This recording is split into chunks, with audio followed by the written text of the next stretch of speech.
ইতিবাচক ধারায় শেষ হয়েছে ঢাকার শেয়ার বাজারের লেনদেন। সার্বিক সূচক ডিএসএক্স 54 পয়েন্ট বেড়ে দাঁড়িয়েছে 4,901-এ।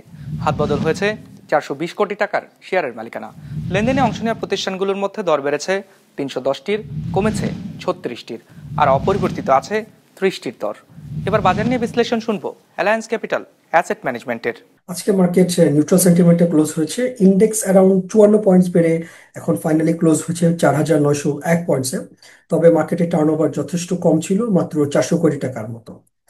পার্সেন্টেজের দিক থেকে আজকে 82% কোম্পানির প্রাইস বেড়েছে, কমেছে 10%-এ, এবং অপরিবর্তিত ছিল মাত্র 8% কোম্পানির প্রাইসে। সেক্টরের দিক থেকে আজকে ইঞ্জিনিয়ারিং সেক্টর সবচেয়ে বেশি লেনদেন হয়েছে, ফলোড বাই ফার্মাসিউটিক্যাল সেক্টর এবং ব্যাংকিং সেক্টর। ফাইনালি আজকে ইন্ডেক্সে সবচেয়ে বেশি পজিটিভলি কন্ট্রিবিউট করেছে ইসলামী ব্যাংক এবং সবচেয়ে বেশি নেগেটিভলি কন্ট্রিবিউট করেছে ইন্ডেক্সে স্কয়ার ফার্মা।